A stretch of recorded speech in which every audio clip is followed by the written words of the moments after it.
ना।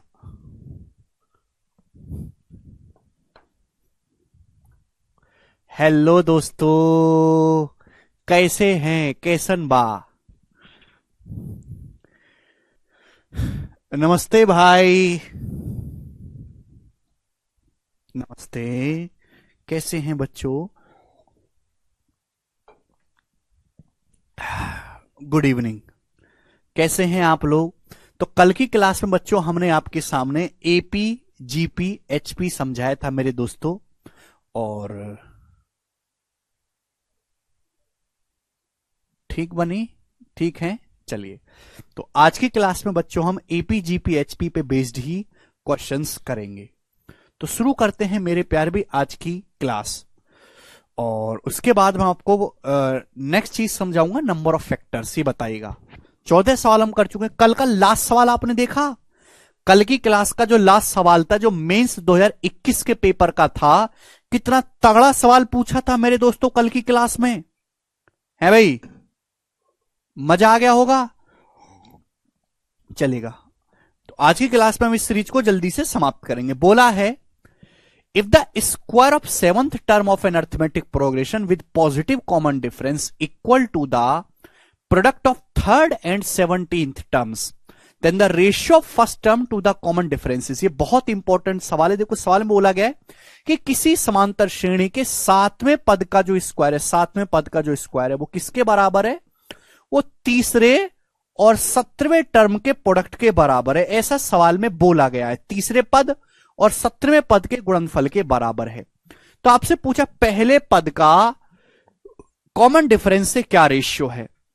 तो हमने पहले पद को ए मान लिया, कॉमन डिफरेंस को डी मान लिया, ए से डी का रेशियो पूछा है। तो बहुत बेसिक सवाल है, केवल आपको यहां पे वैल्यू रखनी है। भाई सातवां टर्म क्या होगा? सातवां टर्म होगा ए प्लस 6d। ये तो होगा सातवां term, seventh A plus N minus 1 into D, इसका होल स्क्वायर मेरे प्यारे भाई। बच्चों तीसरा टर्म क्या होगा? तीसरा टर्म होगा ए प्लस एन माइनस 1 यानी कि ए प्लस 2d। 17th टर्म क्या होगा बच्चों? ए प्लस 17 माइनस 1 यानी कि 16d। ऐसा सवाल में बोला गया। जैसे जैसे सवाल बोले वैसे वैसे करते जाइएगा, ठीक है भैया। ए प्लस 6d का स्क्वायर करेंगे तो A square plus 36d square plus 2, ये 12ad आ जाएगा मेरे दोस्तों। आप बोलोगे जी सर बिल्कुल सही आएगा। ए की ए में गुणा करेंगे ए स्क्वायर, ए की 16d में 16ad प्लस 2ad, तो ये हो गया 18ad। ठीक है बच्चों। और 2d की 16d में मल्टीप्लाई करेंगे तो 32d स्क्वायर, 32d स्क्वायर आ गया मेरे प्यारे भाई। यही है। अब देखो ए स्क्वायर से बच्चों ए स्क्वायर कट गया, कट गया। जब डी स्क्वायर इधर आएगा तो 36 माइनस 32 कितना आएगा मेरे प्यारे भाई?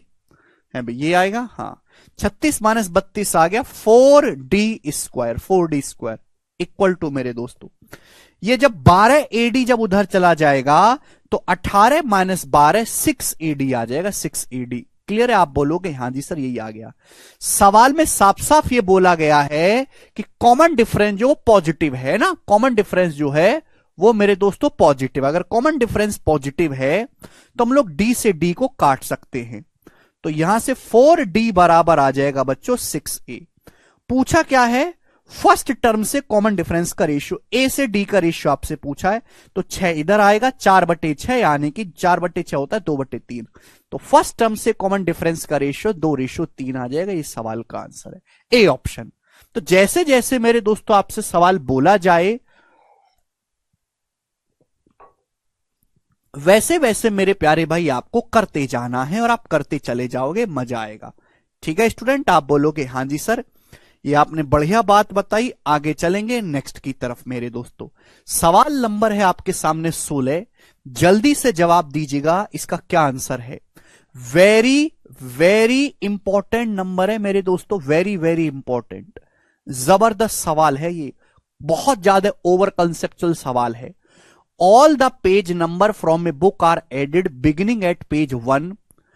However, one page number was added twice by mistake. आपके पास एक किताब है, हर किताब में पेज, जो पेजों की संख्या है, जो पेज नंबर उनको ऐड किया जाता है। पेज नंबर शुरू होता है 1 से, लेकिन गलती से एक पेज नंबर को 2 बार ऐड कर दिया हमने।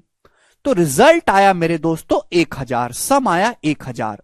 तो आपसे पूछा कौन से पेज नंबर को आपने 2 बार ऐड किया है, ऑप्शन आपके सामने है, करिए। मनीष कल का फॉर्मूला पढ़ के आओ, कल की क्लास पढ़ के आओ, बेवजह मत आ जाए करो।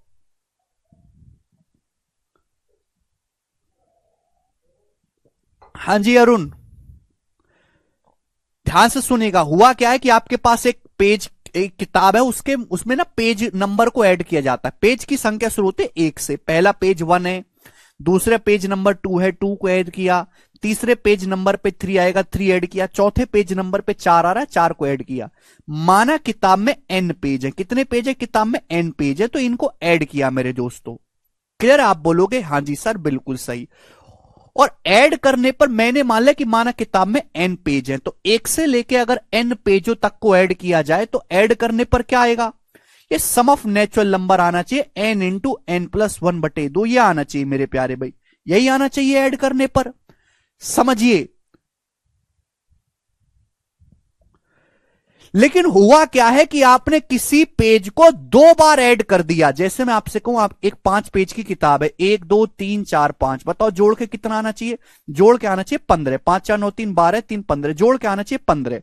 लेकिन अगर आप एक पेज को 2 बार ऐड कर दो, जैसे 2 को हमने 2 बार ऐड कर दिया, तो जोड़ के कितना आएगा? 17। तो जोड़ के इस हिसाब से यहां पर 1000 आ गया मेरे प्यारे भाई। क्लियर है? तो आपसे पूछा है कौन सी पेज को 2 बार ऐड किया गया है।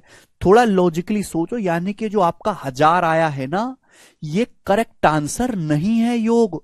यानी कि आपका जो एक्चुअल योग होगा वो 1000 से छोटा होना चाहिए, 1000 से छोटा। बात समझ में आई कि नहीं समझ में आई? और पेजों की जो संख्या होती है वो n इंटीजर होती है मेरे प्यारे भाई। सवाल को पढ़ा करो पहले, सॉल्यूशन बाद में देखा करो। ठीक है प्यारे बच्चे? आप बोलोगे हां जी सर। यानी कि आपके पास एक किताब है यार, कैसे समझाऊं मेरे प्यारे भाई, बिल्कुल बुद्धि को बेच खाया है यार। एक भाषा को समझने में अगर आप 10-10 मिनट लगाओगे तो सॉल्यूशन को समझने में कैसे कर लोगे? जब भाषा ही नहीं समझ पाओगे, अखबार लगा लो, पहले हिंदी का अखबार पढ़ा करो। हद होती है किसी चीज की। एक किताब है, उस किताब में क्या है? पेज हैं। एक आदमी ने बोला खाली बैठा बैठा क्या करता हूं, पेज नंबर को ही ऐड कर देता हूं। लेकिन गलती से एक पेज नंबर को 2 बार ऐड कर दिया, ऐड करने पर आया 1000। तो 1000 जो है गलत आंसर आया है। एक्चुअल आंसर 1000 से कम आना चाहिए। क्लियर? तो मैंने मान लिया किताब में n पेज हैं, तो 1 2 3 4 n तक जोड़ा तो रिजल्ट आना चाहिए n into n plus 1/2। But 1000 से कम आंसर होगा मेरे दोस्तों एक्चुअली। तो जो बटे 2 है मेरे प्यारे भाई, ये इधर चला जाएगा, 1000 में गुणा हो जाएगी 2000। यानी कि n इंटू n प्लस 1 कितना होना चाहिए? लेस देन 2000 होना चाहिए। आप बोलोगे हां जी सर। और ये जो n होगा ये इंटीजर होगा, पूर्णांक। वो किसी भी किताब में पेजों की जो संख्या होती है वो इंटीजर होती है। 100 पेज, 20 पेज, 40 पेज। ऐसा तो नहीं कि इस किताब में 11.2 पेज है। तो अब बताओ n की ऐसी कौन सी वैल्यू है जो यहां पर मैं रख दूं और 2000 से जस्ट छोटा आए? बताओ क्या रखूं, बताइएगा। देखो n गुणा n प्लस 1 है। आप अच्छी तरीके जानते कि अगर मैं 45 का स्क्वायर करूंगा, 45 का स्क्वायर, देखो ये लगभग n और n प्लस 1 लगभग बराबर ही हैं। अगर मैं 45 का स्क्वायर करता हूं तो 2025 आता है मेरे प्यारे भाई। ठीक है, यानी कि 45 से कम रखते हैं। अगर मैं n की जगह 44 रखता हूं मेरे प्यारे भाई, तो 44 गुणा 45 कितना आएगा मेरे दोस्तों? 44 गुणा 45 मेरे प्यारे भाई, तो 2025 से 45 कम आएगा 1980। यानी कि मेरे दोस्तों मैं n की जगह क्या ऐसा पुट करूं, मैं n की जगह बच्चों क्या ऐसा पुट करूं कि 2000 से जस्ट छोटा नंबर आए। 45 पुट करूंगा तो 45 गुणा 46 2000 से ज्यादा आ जाएगा। तो अगर मैं यहां पे n की जगह बच्चों 44 पुट करूंगा तो 44 गुणा 45 कितना होता है? 2025 से 45 1980 आएगा मेरे प्यारे भाई। यानी कि मुझे n की जगह 44 पुट करना चाहिए। आप बोलोगे हां जी सर, बात समझ में आई है। ठीक है, मंजीत कह रहे हैं लेस क्यों होगा 1000 से। मंजीत भाई बिल्कुल बुद्धि खत्म है, बिल्कुल बेकार बालक हो, बिल्कुल बेकार, जिसे कहते हैं ना कूड़े में फेंकने लायक। यार तुमको ये बात समझ नहीं आती कि भाई एक किताब में पेजों की संख्या को हम जोड़ रहे हैं और एक पेज को 2 बार ऐड कर दिया, तो 2 बार ऐड करने से जो आपके योग जो आना चाहिए वो ज्यादा आएगा करेक्ट आंसर से। अगर योग 1000 आया है तो जो करेक्ट आंसर होगा वो 1000 से कम होगा। क्लियर है? यानी कि मेरे दोस्तों 2000 से यहां पे मैं n की जगह ऐसा क्या नंबर पुट करूं कि ये 2000 से छोटा रहे, तो आप कहोगे सर 44। मुझे कैसे पता लगा इतनी जल्दी? क्योंकि मैं जानता हूं 2000, ये जो n है और ये n+1 लगभग बराबर होते हैं। 45 गुणा 45 2025 होता है, तो 45 तो रखूंगा नहीं, 45 से छोटा रख लेते हैं 44। तो 44 गुणा 45 मेरे दोस्तों 2000 से छोटा आ रहा है 1980। तो n की जो वैल्यू है मेरे दोस्तों 44 होगी।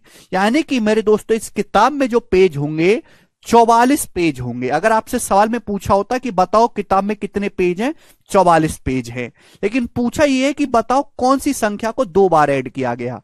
अगर किसी किताब में 44 पेज हैं तो अगर आप पेजों की संख्या को ऐड करोगे, 1 से लेकर 44 तक पेजों को ऐड करोगे, 1 से लेकर 44 तक, तो सम ऑफ n नेचुरल नंबर पिछली क्लास में बताया था, प्रथम n प्राकृतिक संख्याओं के योग का फॉर्मूला है 44 गुणा 45 बटे 2। ये आएगा मेरे दोस्तों 990। अगर किसी किताब में 44 पेज हैं और हर पेज की संख्या को 1 से लेकर 44 तक ऐड करोगे तो जोड़ के 990 आना चाहिए। यानी कि जो आपका करेक्ट आंसर था वो 990 होना चाहिए था, लेकिन आपका आंसर आया 1000। आपका आंसर 990 की बजाय 1000 आया, 10 एक्स्ट्रा आया। यानी कि मेरे दोस्तों आपने 10 एक ऐसा नंबर है जिसको 2 बार ऐड किया। 1 से लेके किताब में 44 पेज है मेरे दोस्तों, 44 पेजों का योग अगर निकाला जाए 1 से लेके 44 तक तो 990 आता है, लेकिन आपने किसी एक पेज को 2 बार ऐड कर दिया, उसकी वजह से रिजल्ट आया 1000। यानी कि आपका जो है 10 एक्स्ट्रा आया, यानी कि संख्या 10 को आपने 2 टाइम्स ऐड किया है। तो सवाल का आंसर 10 है भाई।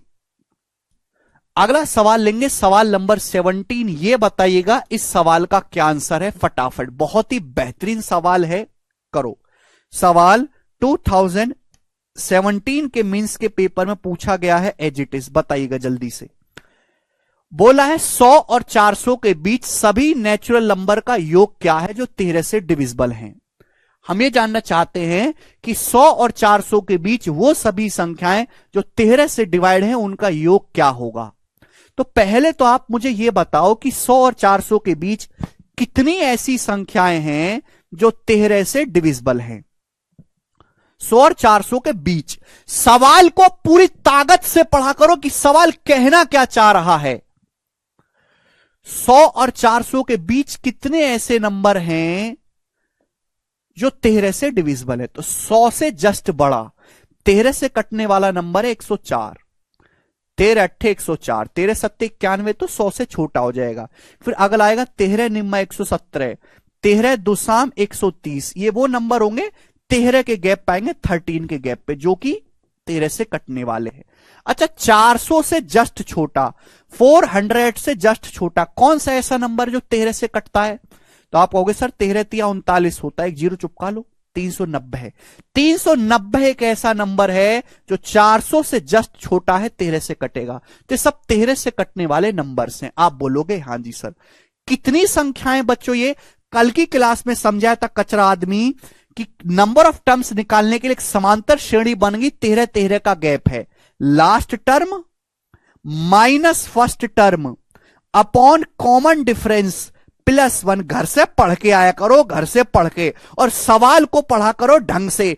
सॉल्यूशन से कहीं ज्यादा जरूरी है सवाल। सवाल जिसको अच्छे समझ में आ गया तो आप सॉल्यूशन करोगे।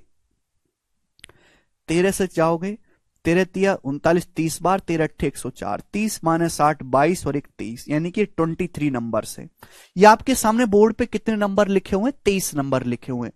आपसे क्या पूछा है, इनका योग पूछा है। कल की क्लास में बहुत डिटेल में समझाया था, किसी समांतर श्रेणी का अगर आपको पहला पद पता है और आखिरी पद पता है तो योग निकालने के क्या कंसेप्ट लगाएंगे, n/2 a + l।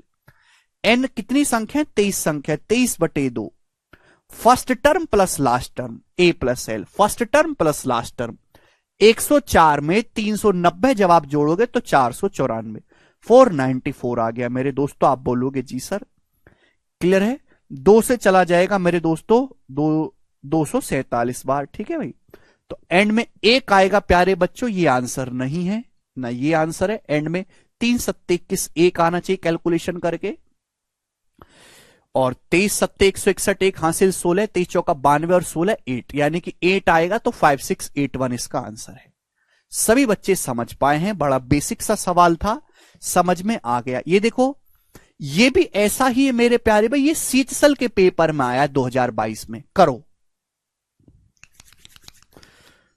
नहीं अमित। चंदन कह रहे हैं 390 कैसे लाए। चलो चंदन हमके बताऊंगा। 400 से जस्ट छोटा कौन सा ऐसा नंबर है जो 13 से कटता है? 13 या 39, देखो 39 में एक जीरो लगा दो, 390 नहीं आ गया? लॉजिकली सोचो। चलिए, ये भी ऐसा ही सवाल है, देखो जैसा मेंस में आया है वैसा ही सवाल प्री में आया है। सवाल वही रहते हैं, बस थोड़ा थोड़ा चेंज होता रहता है। मेन मकसद है कि आपके सोचने की क्षमता बढ़े। बोला है 3 अंकों की उन सभी संख्याओं का योग क्या है जो 15 से डिविजिबल हैं। 3 अंकों के नंबर जानते हैं, 3 अंकों के नंबर होते हैं 100 से लेकर 999 तक। वो 100 से लेकर 999 के बीच जो भी नंबर आएंगे 3 अंकों के होंगे मेरे प्यारे भाई। उनका योग बताओ, उन सभी संख्या का योग बताओ जो 3 अंकों की हैं और 15 से कटती है। तो 15 से कटने वाला 3 अंकों की सबसे छोटी संख्या क्या है? तो आप कहोगे सर 15 छिक्का तो 90 होता है, 15 सत्ते 105, 15 अट्ठे 120। ठीक है दोस्तों, क्लियर है? 15 निम्मा 135।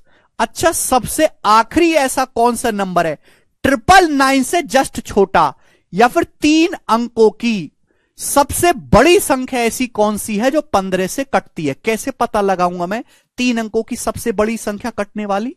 देखो 900 15 से कट जाता है, 15 छिक्का 90, 900 में 90 जोड़ दो, 15 छिक्का 90, ये भी 15 से कट गया, ये भी 15 से कट गया। 990 एक ऐसा नंबर आएगा जो 15 से कटेगा।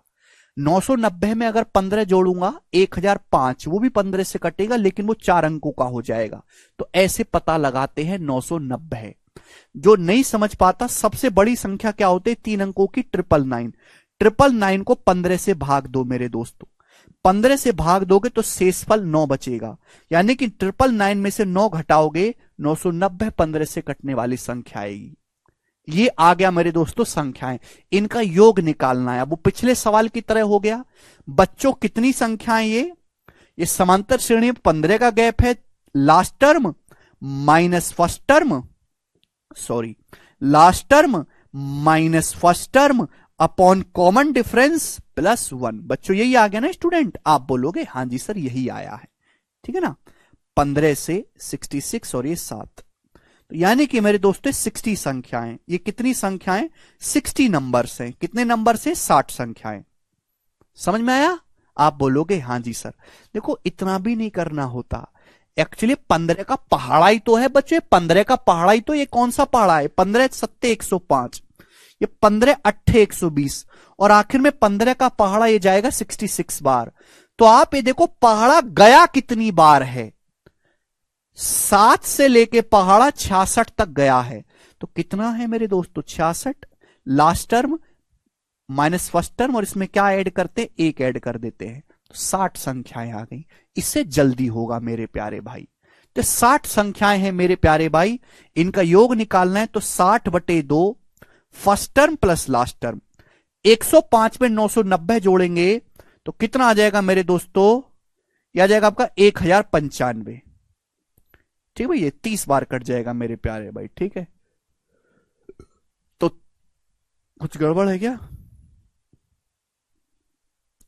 1090 और 5, तो 30,000 मेरे दोस्तों, और ये आपका 2700, यानी कि 32,850 आ जाएगा। C option 32,850। बेसिक सवाल है, सभी बच्चे समझ पाए। आगे चलेंगे स्टूडेंट, सवाल नंबर है 19 की तरफ जवाब दीजिएगा। ये जो सवाल है one of the best question है, सवाल एसएससी दिल्ली पुलिस के पेपर का है मेरे दोस्तों, दिल्ली पुलिस का, और लेटेस्ट सवाल है 2022। और मैं आपको इसको सॉल्व करने की ऐसी ट्रिक बताऊंगा मेरे दोस्तों कि आप इसको 5 सेकंड में कर पाओगे। चाहे आप गूगल पे सर्च कर लो, चाहे कहीं से पढ़ लो, इस सवाल को कोई भी आपको 2 मिनट से कम में करवा के नहीं देगा, मैं आपको 2 सेकंड में करवाऊंगा, लेकिन दिमाग थोड़ा ज्यादा लगाना होगा। बोला है किसी समांतर श्रेणी के पहले 100 पदों का योग 50 है। एक समांतर श्रेणी है जिसके पहले 100 पदों का, मेरे दोस्तों, पहले 100 का योग है 50, पहले 200 पदों का योग 90 है, पहले 200 पदों का। तो पूछा श्रेणी के पहले 300 पदों का योग क्या है। अगर आप इस सवाल को बेसिक से करना चाहते हैं, पहले 100 पदों का योग दिया है, पहले 200 पदों का योग दिया है, योग का लगाओ फॉर्मूला, समांतर श्रेणी के योग का फॉर्मूला लगाइए, दोनों में 2 इक्वेशन बनेंगी बढ़िया वाली, दोनों इक्वेशन को सॉल्व करो, सॉल्व करके फर्स्ट टर्म निकालो, कॉमन डिफरेंस निकालो, फिर वापस फॉर्मूला लगाओ, 300 पदों के योग निकालने का उत्तर आएगा। यह हुआ बेसिक तरीका। डायरेक्ट तरीका कैसे है, अगर पहले 100 पदों का योग 50 है, पहले 200 पदों का योग 90 है, तो 100 के बाद, पहले 100 के बाद जो अगले 100 नंबर आएंगे उनका योग कितना होगा। अगले 100 नंबर का योग, अगले 100 नंबर का योग 40 होना चाहिए, 50 40 90। सवाल में यह बोला गया है कि पहली 100 संख्याओं का योग है 50 और पहली 200 संख्याओं का योग है 90। तो जो अगली जो नेक्स्ट 100 नंबर है इनका योग 40 होना चाहिए ना, 50 40 90 है। आप बोलोगे हां जी सर। देखो, समांतर श्रेणी केवल टर्म्स में नहीं लगती, समांतर श्रेणी योग में भी अप्लाई होती है, सम में भी अप्लाई होती है। ये पहले 100, ये अगले 100, उसके बाद अगले 100, अगले 100 नंबर का अगर मुझे योग निकालना हो तो मैं कैसे निकालूंगा सेकंड में, मैं 1 सेकंड में बता सकता हूं। समांतर श्रेणी केवल ये कंसेप्ट है, टर्म्स में नहीं चलती, योग में भी चलती है मेरे प्यारे भाई। अगर यहां 50 से 40 10 कम हुआ है मेरे दोस्तों, तो अगले 100 टर्म में भी योग 10 कम हो जाएगा, यानी कि 30। तो अगले 100 टर्म का योग 30 आएगा मेरे प्यारे भाई। आप बोलोगे सर आपने तो मौज कर दी। और 300 पदों का योग निकालना है, तो पहले 100, बीच के 100, बाद के 100, इनका योग कब करूंगा। 50 40 90 और 30 120 इस सवाल का आंसर है। Best shortcut to solve this kind of beautiful question. Next और लास्ट सवाल करेंगे अर्थमेटिक प्रोग्रेशन का, करिए। 50 40 90 गगन बोला है what is the value of this 14। देखो ये एक ही सवाल मैं आपको करवा रहा हूं, इससे आपके सोचने का तरीका जो है बूस्ट हो जाएगा। सवाल यह है बच्चों कि 14 cube plus 16 cube plus 18 cube plus dot dot dot 30 cube आपको बताना है, इसका मान क्या होगा। ऑप्शंस आपके सामने हैं, करिए। काफी बड़े बड़े ऑप्शन हैं और मजाक भी नहीं इसको करना। अगर आप ध्यान से देखेंगे प्यारे भाई, तो अल्टीमेटली मैं ये कह सकता हूं हर नंबर में 14 में 16 में 18 में 2 कॉमन आ रहा है, तो हर नंबर में से अगर मैं 2 कॉमन लूंगा, पावर 3 लगी हुई है, 2 का क्यूब अगर मैं कॉमन लूंगा तो ब्रैकेट में क्या बचेगा। 14 में से 2 कॉमन लेंगे 7, 7 का क्यूब। अरे कचरा पार्टी, 14 क्यूब का मतलब है, 14 का मतलब है 2 सत्ते 14, इसका होल क्यूब। तो गधो इसका मतलब है 2 की भी पावर 3 करो, 7 की भी पावर 3 करो। 14 में से 2 का क्यूब अगर कॉमन ले लोगे तो 7 का क्यूब बचेगा। 16 में से कॉमन लोगे तो 8 का क्यूब बचेगा। 18 में लोगे तो 9 का क्यूब बचेगा। और आखिर में मेरे दोस्तों आपको यहां पे जाना है 15 का क्यूब। क्लियर है, ये मुझे निकालना है। 2 का क्यूब कितना होता है 8, 8। यानी कि मेरे दोस्तों आंसर जो भी आएगा वो 8 से कटने वाला होगा, 8 से। आंसर जो भी होगा वो 8 से कटने वाला होगा। ऑप्शन चेक करो कि 8 से कटता है, लास्ट 3 डिजिट 8 से कटने चाहिए। हां, कि 8 से कटता है, 8 दूनी 16, नहीं 8 से नहीं कटता। एक 8 से कटता है क्या 8 मेरे दोस्तों, 8 सत्ते 56, हां जी 8 से कट रहा है। ये भी 8 से कट रहा है। एक ऑप्शन तो कट गया, 3 ऑप्शन में फंस गए। प्रिंस कह रहे अब ये भी बताने वाली बात है। प्रिंस भैया दिमाग तेज करो गगन, एक आपको समझाने के लिए मैं 2 मिनट की चीज को 10 मिनट नहीं ले सकता। यानी कि मेरी जिंदगी का मकसद मेरे प्यारे भाई केवल इसको निकालना है। यह पता लग गया तो सवाल सॉल्व हो जाएगा। अब आप मुझे बताओ ये निकलेगा कैसे, आप मुझे बताओ ये कैसे निकलेगा, खुद सोचो। आप कहोगे सर आपने ये तो फॉर्मूला बताया नहीं। आपने तो हमको फॉर्मूला ये सिखाया है कि sir sum of natural number, प्रथम n प्राकृतिक संख्याओं के क्यूब्स का योग, प्रथम n प्राकृतिक संख्याओं के घनों के योग का फॉर्मूला आपने सिखाया है n इंटू n प्लस 1/2 का होल स्क्वायर। लेकिन सर यहां तो 7 से लेके 15 तक की कहानी जारी है। बच्चों 7 से लेके 15 तक की क्यूब हो रहा है, तो अगर मैं 1 से लेके, लॉजिकली सोचो, अगर मैं 1 से लेके 15 का क्यूब कर लूं और उसमें से माइनस कर दूं मेरे प्यारे भाई 1 से लेके 6 तक की संख्याओं के क्यूब को, तो आ जाएगा कि नहीं आएगा बच्चों? यही बात आएगी कि नहीं आएगी? 1 से लेके 15 तक का क्यूब कर लो और उसमें सब माइनस कर लीजिए 1 से लेके 6 तक की संख्याओं के क्यूब को, होगा कि नहीं होगा? आप बोलोगे हां जी सर बहुत बढ़िया। तो यह इसके पीछे का लॉजिक है। अब जैसे ये सवाल क्यूब में आया, हो सकता है आपके एग्जाम में सवाल आ जाए पेपर स्क्वायर पे, तो जो कहानी हम क्यूब में कर रहे हैं वो सेम कंसेप्ट हम स्क्वायर पे करेंगे। अरे भाई 1 से लेके 15 तक की संख्याओं के क्यूब को जोड़ दो और उसमें से 1 से लेके 6 तक का आप घटा दोगे तो बचेगा क्या? 6 तक का घटा दोगे तो 7 से लेके 15 तक का बच जाएगा जो आपको निकालना है।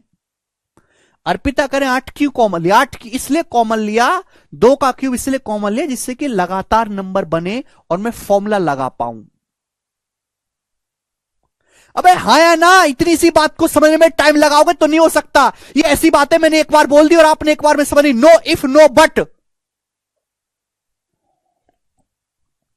कठिन चीजों में टाइम लगता है, ऐसी बातों में आप टाइम लगाओगे तो आप सिलेबस नहीं पूरा कर सकते, ना नौकरी ले सकते, भीख मांगोगे फिर सड़क पे चौराहे पे खड़े होके। ये आईक्यू नहीं होता एक सरकारी नौकरी लेने वाले बच्चे का कि इस बात पे भी डाउट आ जाए। ये डाउट लाने लायक बात है ही नहीं।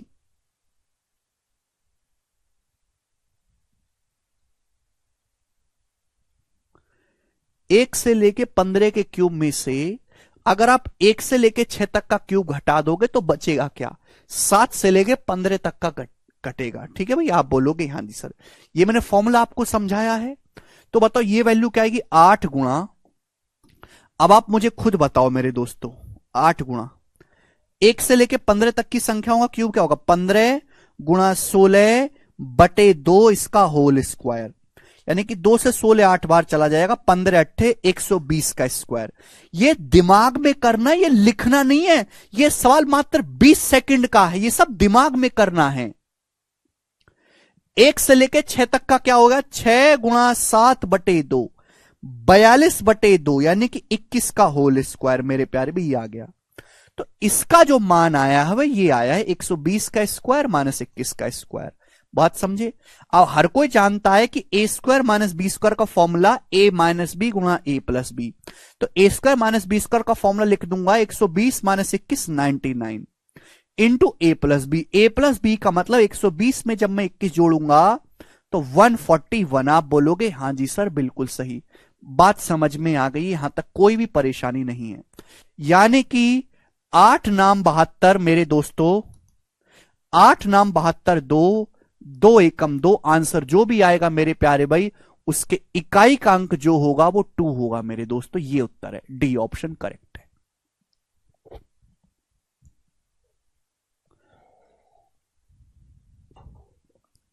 ये हो गया इसका पूरा सॉल्यूशन। लेकिन अगर ये सवाल एग्जाम में आया है, एग्जाम का ही पूछा हुआ सवाल है, और ऐसे जैसे मैंने तो आपको क्यूब पे करवाया है ऐसे सवाल स्क्वायर पे भी बन सकता है। ये अर्थमेटिक प्रोग्रेशन नहीं है मेरे प्यारे बच्चों, चलेगा। तो पहली बात तो आपको ये समझनी चाहिए कि यहां हर नंबर में 2 का क्यूब कॉमन आ रहा है, 2 का क्यूब यानी कि 8। तो आंसर 8 से कटने वाला होना चाहिए। 8 से कटने वाला मेरे दोस्तों, ये नंबर क्या 8 से कटता है? हां जी, ये 8 से नहीं कटता। अब आप 3 ऑप्शन में फंस गए, आपको आगे सवाल चेक करने की जरूरत ही नहीं है। एक्चुअली यहां पे हर नंबर का यूनिट डिजिट अलग अलग है। ये ऑप्शन तो संभव ही नहीं को कि 8 से नहीं कटता। तो अब मैं केवल यूनिट डिजिट मैच करता। 14 का क्यूब यानी कि 4, 6 का क्यूब 6 मेरे दोस्तों। आप बोलोगे जी सर भाई 8 का क्यूब 2 होता है, फिर 0 मेरे दोस्तों। अभी 22 का क्यूब 8 आएगा मेरे प्यारे भाई। 24 का क्यूब यानी कि 24 का क्यूब कितना आ जाएगा मेरे दोस्तों? 4 आ जाएगा। अभी 6 का क्यूब 6 आ जाएगा मेरे दोस्तों। 8 का क्यूब 2 आ जाएगा। 0 का 0 मेरे दोस्तों। 6 4 10, 8 2 10, 6 4 10, 10 मतलब 0। तो यानी कि आंसर जो भी आएगा उसके इकाई का अंक 2 होगा, यानी कि यही आंसर है। तो मैं केवल इतना करके निकल जाता, मैं कुछ करता ही नहीं।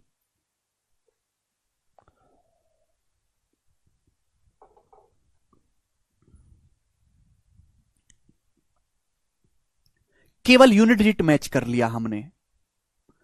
गगन कह रहे 8 समझ नहीं आया भाई, यहां हर नंबर से 2 कॉमन आ रहा है यार। गगन कैसी बात करते हो तुम, बिल्कुल कलंक हो राक्षस यार। हर संख्या में से 2 कॉमन आ रहा है, हर संख्या में पावर 3 है, तो मैंने 2 का क्यूब कॉमन ले लिया भाई। क्या बचा ब्रैकेट में? 14 में से 2 कॉमन लेंगे 7 बचता है, पावर 3 है तो 7 की पावर 3। 16 में से 2 कॉमन लेंगे 8 बचेगा, 2 8 16, 8 का क्यूब। इसी 2 के क्यूब को मैंने 8 लिख दिया। क्या तकलीफ है? पहली बात तो होता, तुमको सलाह किसने दी बेटा तू सरकारी नौकरी की तैयारी कर?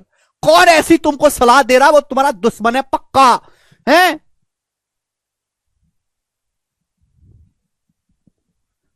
सलाह देनी चाहिए कि ठेला शुरू कर दो, एक अपना चाय की दुकान खोल दो टपरी पे, सब कैश में पैसा देते तुरंत।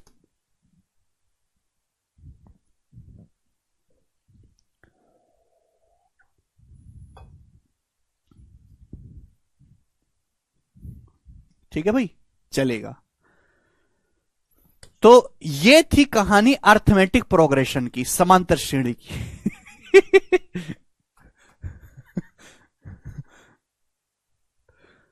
हद होती है यार। हर संख्या में से 2 कॉमन बच्चा कर, 8 क्यों 2 ही क्यों कॉमन लिया? अरे जब 2 ही कॉमन आ रहा है तो 2 ही लूंगा ना।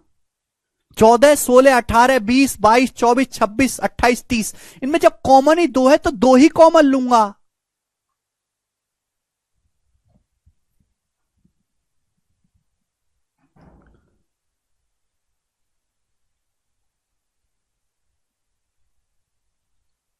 जी सब लोग अपनी कॉपी में हेडिंग डालेंगे जीपी, ज्योमेट्रिक प्रोग्रेशन, गुणोत्तर श्रेणी।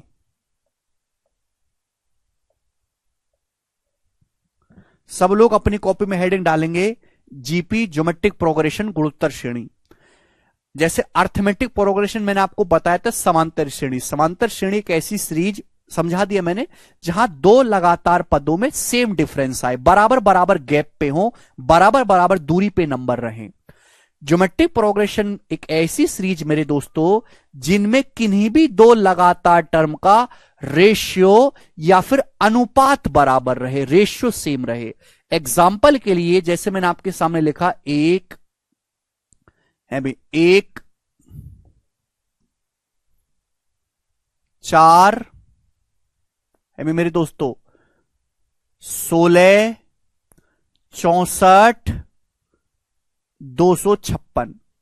ये मेरे प्यारे भाई मैंने आपके सामने एक सीरीज लिख दी।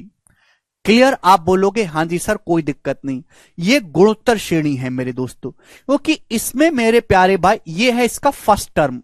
फर्स्ट टर्म क्या है? 1। अगर आप देखोगे दूसरे टर्म पे 1 से 4 4 गुना हो गया, 4 से 16 कितने गुना हो गया? 4 गुना हो गया। 16 से 64 कितने गुना हो गया? 4 गुना हो गया। 64 से 256 कितने गुना हो गया? 4 गुना हो गया। तो यानी कि यहां पे हर 2 टर्म का रेशियो अनुपात बराबर रहेगा। यहां पे हर अगला टर्म पिछले टर्म से 4 गुना हो रहा है, तो इसको हम बोलते कॉमन रेशियो। क्या बोलते हैं मेरे प्यार भी? Common ratio. हिंदी में हम इसको कहते हैं सार्वानुपात। हिंदी में हम इसको क्या कहते हैं? सार्वानुपात। सार्वानुपात, कॉमन रेशियो। इसको हम मेरे प्यारे भी डिनोट करते हैं स्मॉल आर से, जैसे कॉमन डिफरेंस को डी से, इसको स्मॉल आर से डिनोट करते हैं। कॉमन रेशियो का मतलब है किसी भी टर्म को उसके पिछले वाले टर्म से भाग देना, T2/T1। 4 है भाई, या फिर मेरे दोस्तों तीसरे टर्म को दूसरे टर्म से भाग दीजिए, किसी भी टर्म को उसके पिछले टर्म से भाग देने पर जो आएगा वही कॉमन रेशियो होगा। जैसे यहां पे आगे चलने पर 4 गुना होता जा रहा है, तो यहां कॉमन रेशियो कितना है 4। कॉमन रेशियो कैसे निकालेंगे, किसी भी टर्म को nth टर्म को उसके पिछले वाले टर्म से आपको भाग देना है, ठीक है ना। जैसे अगर आप 5वें टर्म को अगर चौथे टर्म से भाग दे देंगे तो क्या आ जाएगा, कॉमन रेशियो सर्वानुपात आ जाएगा। ठीक है बच्चों, आप बोलोगे हां जी सर बिल्कुल सही, कोई भी प्रॉब्लम इसमें नहीं है। एक और सीरीज मेरे दोस्तों मैं आपके सामने लिखता हूं, यहां पे देखिएगा 4 6, अभी मेरे दोस्तों एक सेकेंड, 4 10 25 62.5, ये बताइएगा मेरे प्यारे भाई। मैं आपसे पूछूं ये कैसी सीरीज है, जवाब दो। तो आप कहोगे सर यहां डिफरेंस तो कॉमन नहीं मिल रहा, ये गुणोत्तर श्रेणी है। देखो बच्चों 4 से 10 कितने गुना हो गया, 2.5 गुना। 4 में 2.5 से गुणा करेंगे 10 आएगा, 10 में 2.5 से गुणा करेंगे 25 आएगा, 25 में 2.5 से गुणा करेंगे बच्चों 62.5 आएगा मेरे दोस्तों।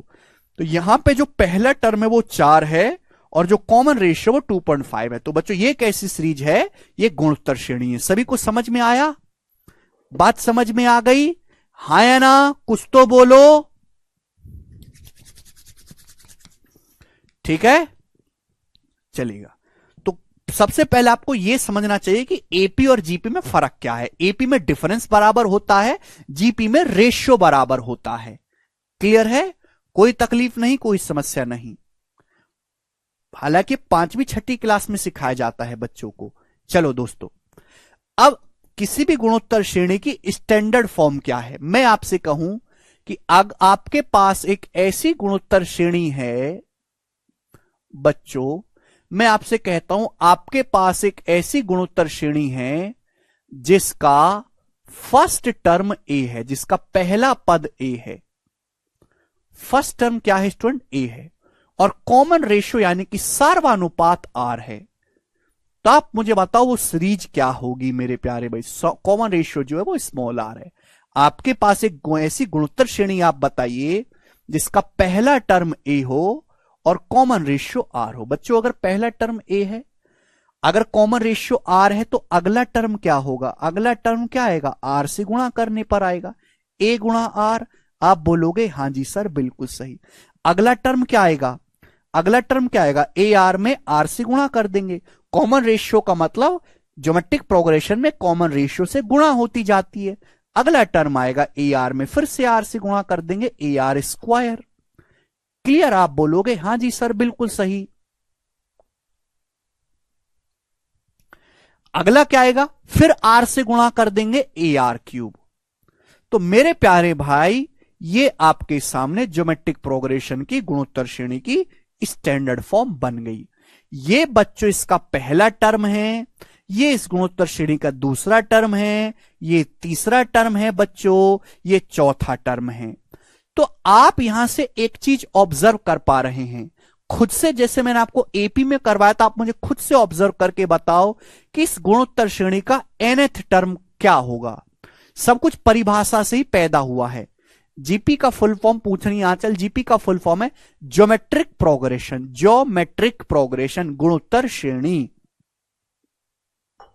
बताइए बच्चों, हर टर्म में उससे एक पावर कम आ रही। जैसे आप जानते हैं किसी भी नंबर की अगर आप पावर 0 करेंगे तो इसका मतलब 1 होता है।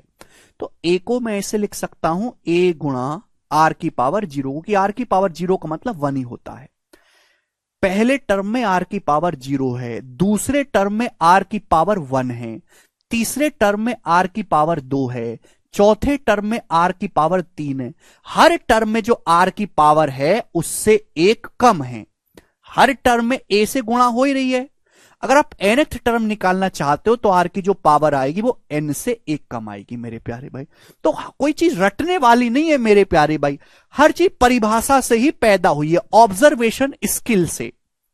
ठीक है बच्चों, तो यानी कि अगर आपको किसी भी गुणोत्तर श्रेणी का बच्चों nth टर्म निकालना है, nवां पद आपको निकालना है मेरे प्यारे भाई, यानी कि tn मेरे दोस्तों, उसका फॉर्मूला क्या बन गया, a इंटू आर की पावर n-1।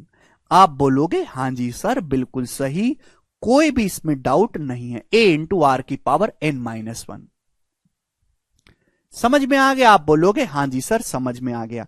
जैसे बच्चों मैं आपसे यह पूछने लगूं कि बताइए इस वाली सीरीज का, आपके सामने सीरीज लिखी गई है ना, रीजनिंग जैसा लग रहा है ना ये, कि इस सीरीज का मेरे दोस्तों 16वां टर्म क्या होगा। हम आपसे यह पूछने लगे, बताओ इस सीरीज का 16वां पद क्या होगा, बताओ। तो आप कहोगे सर फर्स्ट टर्म तो है 4 और कॉमन रेशियो है सर यहां पे 2.5, यानी कि 2.5 या फिर 5/2 कॉमन रेशियो है। तो जो 16वां टर्म आएगा वो क्या आएगा, a इंटू आर की पावर n-1, 16 -1 15, ये आ जाएगा। 4 गुणा 5/2 की पावर 15, ये इसका 16वां टर्म आ जाएगा मेरे प्यारे भाई। आप बोलोगे सर बहुत ही बढ़िया बात है, ठीक है, मैंने एग्जाम्पल भी समझा दिया आपको। चलो अब हम निकालेंगे किसी गुणोत्तर श्रेणी के n पदों का योग कैसे निकालते हैं। Sum of n terms of A GP.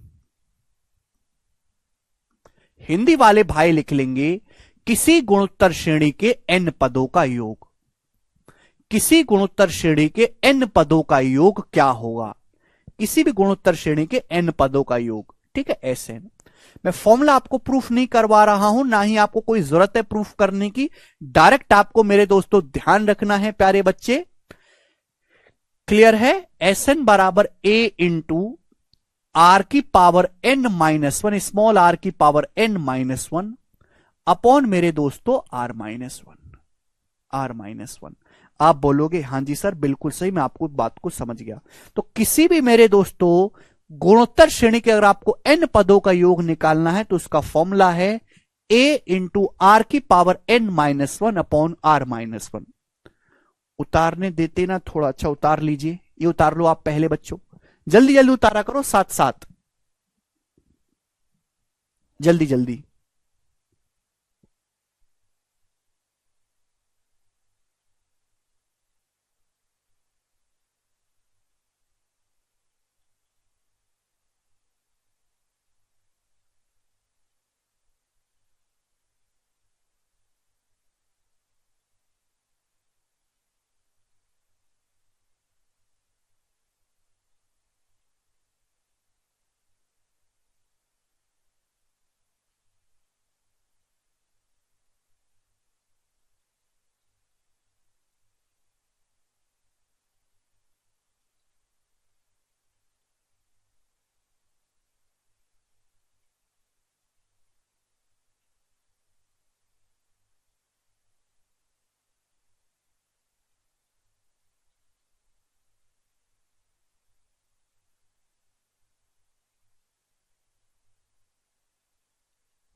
ठीक है भाई, चलेगा। अब मेरे प्यारे भाई मैं आपसे नेक्स्ट और मोस्ट इंपॉर्टेंट कंसेप्ट आपके सामने डिस्कस करने वाला हूं, प्यार से समझिएगा। ये भी उतार लिया ना आप सभी लोगों ने? सर Sn बराबर 1 - आर की पावर n अपॉन 1 - आर, ये भी तो, अरे भाई या आप इस बात को ऐसे भी अगर आप ऊपर नीचे माइनस से गुणा कर दो तो कोई फर्क पड़ेगा क्या? 1 - आर की पावर n अपॉन 1 - आर, क्या इन दोनों बात में कोई फर्क है भाई? मैं आपके सामने ऐसे लिखता हूं a - b upon c - d, मैं ऐसे लिख लू b - a upon d - c, क्या कोई फर्क है? ऊपर नीचे माइनस से गुणा कर दो। ये बात में भी डाउट ले आते हो यार, चाहे ऐसे लिख लो चाहे ऐसे लिख लो, बात एक ही है। ठीक है दोस्त, आगे चलते हैं, नेक्स्ट कंसेप्ट की तरफ हम चलेंगे प्यारे भाई, ध्यान से सुनिएगा हम क्या कहना चाह रहे हैं। चलो,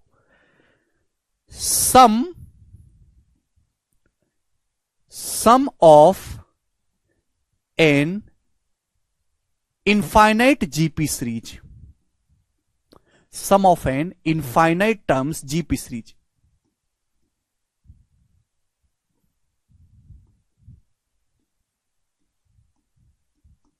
हिंदी वाले भाई लिख लेंगे अनंत पदों वाली गुणोत्तर श्रेणी का योग। अनंत पदों वाली गुणोत्तर श्रेणी का योग, एक ही बात है राहुल, वैलिड फैलिड कुछ नहीं। अनंत पदों वाली मेरे प्यारे भाई गुणोत्तर श्रेणी का योग, अनंत पदों वाली गुणोत्तर श्रेणी का योग। अब इसमें दो केस बनते हैं मेरे प्यारे भाई, दो केस। मैं आपको दो केसों को बड़े प्यार से समझाता हूं। अगर मेरे दोस्तों एक ऐसी ज्योमेट्रिक प्रोग्रेशन का आप सम निकाल रहे हो जिसमें इनफाइनाइट टर्म्स है, अनंत टर्म्स है, अगर मेरे प्यारे भाई कॉमन रेशियो 1 से बड़ा है, सार्वनुपात 1 से बड़ा है, तो ऐसी गुणोत्तर श्रेणी के इनफाइनाइट टर्म्स का जो योग होगा वो इनफाइनाइट आएगा। लेकिन मेरे प्यारे भाई अगर कॉमन रेशियो 1 से छोटा है तो ऐसी गुणोत्तर श्रेणी के अनंत पदों का जो योग आएगा वो a/1 - r आएगा मेरे दोस्तों। योग फाइनाइट होगा, एक निश्चित वैल्यू होगी। आप कहोगे सर ये क्या बकवास है, बेसिक से बताओ। देखो बेसिक समझाते हैं। एक ऐसी गुणोत्तर श्रेणी मेरे दोस्तों जिसमें अनंत पद हैं, जैसे मैं आपके सामने लेता हूं 2, 6, 18, 54, 162, ये आपके सामने गुणोत्तर श्रेणी है और ये अनंत तक जा रही है। दुनिया का सारा कागज खत्म कर दो लेकिन आप इस सीरीज को लिखते रहो मेरे प्यारे भाई। तो मैं आपसे जानना चाहता हूं कि अगर इसका योग निकालूं तो क्या आएगा। यहां कॉमन रेशियो जो है वो 3 है, 3 गुना हो रहा है। 2 से 6 गुना 3, 2 का 3 गुना करेंगे 6, 6 का 3 गुना 18, 18 का 3 गुना 54, 54 का 3 गुना 162। ये एक ऐसी सीरीज है जो अनंत तक जा रही है, कभी खत्म नहीं होगी और इसमें जो कॉमन रेशियो वो 1 से बड़ा है। अगर मैं इस सीरीज का योग निकालूंगा मेरे प्यारे भाई तो हर नंबर बड़ा होता जा रहा है, हर अगला नंबर पिछले वाले से बड़ा होता जा रहा है। ये बड़ा बड़ा बड़ा बड़ा बड़ा बड़ा बड़ा बड़ा ही होता जाएगा। आखिर में इतना बड़ा हो जाएगा कि हम काउंट ही नहीं कर सकते कितना बड़ा है, यानी कि अनंत जितना बड़ा हो जाएगा, इनफाइनाइट। क्लियर? आप बोलोगे हां जी सर बिल्कुल सही। तो इस वजह से वो कि यहां हर नंबर बढ़ता ही जा रहा है, रुकने का नाम नहीं ले रहा, तो इस सीरीज के इनफाइनाइट टर्म का जो सम आएगा वो अनंत होगा मेरे दोस्तों।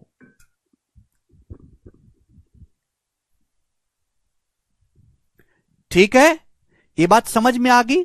लेकिन अगर कोई गुणोत्तर श्रेणी ऐसी है जैसे कि मेरे प्यारे भाई 1, ठीक है दोस्तों, 1 प्लस,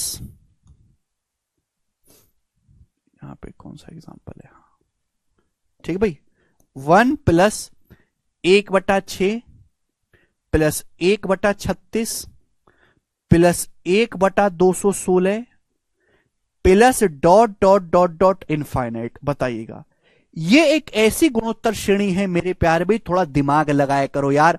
मैं आपके पीछे इन बातों को समझाने में 1 घंटा नहीं खराब कर सकता। मेरे पास एक लिमिटेड टाइम है, उस लिमिटेड टाइम में ही समझना और समझाना है। 10 मिनट में कंसेप्ट समझना, सीख गए तो ठीक, नहीं सीख गए तो छोड़ दीजिए। 10 मिनट से ज्यादा आपके पास टाइम है ही नहीं इस चीज को समझने के लिए। केवल समझना जरूरी नहीं है भैया, सिलेबस भी बढ़ाना है आगे यार, परेशान हो रहे हैं बच्चे। यहां अगर आप देखेंगे भाई ये भी इनफाइनाइट जीपी सीरीज है, ये भी अनंत पदों वाली जीपी सीरीज है। यहां कॉमन रेशियो 1 से बड़ा है, यहां कॉमन रेशियो क्या है, 1 से छोटा है मेरे प्यारे भाई। देख रहे हैं यहां कॉमन रेशियो कितना है, 1/6। बोलो देखो ना, 1 से 1/6 गुना 1/6 में फिर 1/6 से गुना 1/36, 1/36 से में 1/6 से गुणा 1/216। आप बोलोगे हां जी सर बात को समझ गया। अगर आप ध्यान से देखोगे मेरे प्यारे भाई, 1 से छोटा नंबर है 1/6, 1/6 से छोटा नंबर है 1/36, 1/36 से छोटा नंबर है 1/216, यानी कि हर अगला नंबर पिछले वाले नंबर से छोटा होता जा रहा है। आखिर में मेरे दोस्तों नंबर जाते जाते आगे जाके इतने छोटे हो जाएंगे कि उनकी वैल्यू लगभग 0 आ जाएगी। मैं आपसे कहूं कि 1/6 की पावर 100, यह नंबर इतना छोटा होगा कि इसकी वैल्यू लगभग 0 है, इसका कोई वजूद ही नहीं है। यानी कि मेरे दोस्तों इनको जोड़ के एक फाइनाइट आंसर आएगा, एक लिमिटेड आंसर आएगा मेरे प्यारे भाई, ठीक है ना। यहां ये नंबर हर बार आगे बढ़ता जा रहा है, बढ़ता बढ़ता बढ़ता, रुकने का नाम नहीं ले रहा, तो जोड़ के अनंत हो गया। लेकिन यहां पे नंबर आगे जाने पर घटते जा रहे हैं और आखिर में इतने छोटे हो जाएंगे कि उनकी वैल्यू लगभग 0 होगी।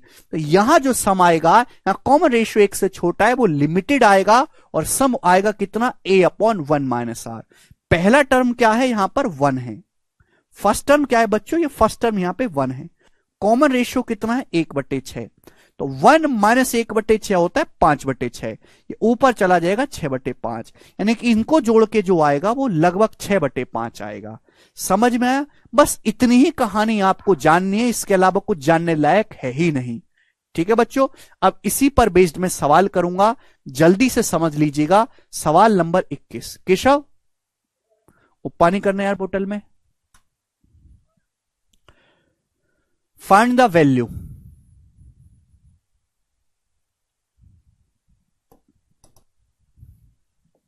सवाल एग्जाम का पूछा हुआ है, ये बात लिखने की भी जरूरत नहीं है। सवाल है 3 + 3α + 3α² plus dot dot dot infinite up to 45/8। इसमें अल्फा का मान बताओ। देखो यहां हर नंबर में 3 कॉमन है, तो 3 काट लेते हैं, पहले 3 कॉमन लेके 3 कॉमन ले लेते हैं, 3 नाम कॉमन ले लेते हैं। क्या बचेगा ब्रैकेट में, 1 + α + α² plus α³ plus dot dot infinite. और राइट साइड में क्या है, 45/8। यही है बच्चों, आप बोलोगे हां जी सर यही है। अब 3 से जो 45 है कितनी बार कट जाएगा, 15 बार कट जाएगा, 15/8। एक्चुअली बेसिक में सवाल ये है, आप अगर ध्यान से देखेंगे तो ये एक ज्योमेट्रिक प्रोग्रेशन है, गुणोत्तर श्रेणी है, जहां कॉमन रेशियो क्या है बच्चों, कॉमन रेशियो है अल्फा, और इसके अनंत पदों का योग एक फाइनाइट नंबर आ रहा है, यानी कि इसका मतलब यहां कॉमन रेशियो जो होगा वो 1 से छोटा होगा। तो इसके अनंत पदों का योग कितना आएगा, 1/1 - अल्फा। इसकी वैल्यू सवाल में कितनी दे रखी है, 15/8। आपको अल्फा का मान निकालना है, तो पलट देते हैं बच्चों। 1 - अल्फा को आप पलटोगे तो 15/8 को पलट देंगे तो 8/15 हो जाएगा। ठीक है बच्चों, आप बोलोगे हां जी सर। तो अल्फा की वैल्यू क्या आएगी, 8/15 इधर आ जाएगा, 1 - 8/15 यानी कि 7/15। तो 7/15 इस सवाल का आंसर होगा बच्चों। ए ऑप्शन यहां से करेक्ट बनता है। सभी बच्चे समझ पाए, बेसिक सवाल था मेरे प्यारे भाई, ठीक है ना। आगे चलते हैं अगले सवाल की तरफ। 21वां सवाल था बच्चों, 22वां सवाल बनाइएगा। ज्यादा मेरे दोस्तों यहां पे दिक्कत होती नहीं है, करिएगा। वेरी वेरी इंपॉर्टेंट ये वाला सवाल। कोई ऐसा एग्जाम नहीं है सरकारी जिसमें ये वाला सवाल ना पूछा गया हो। ये वाला सवाल कोई ऐसा सरकारी एग्जाम भारत में नहीं है, और मैं आपको इसको दोनों बताऊंगा। मैं इसका बेसिक भी बताऊंगा और मैं आपको इसका डायरेक्ट शॉर्टकट भी समझाऊंगा। चलिए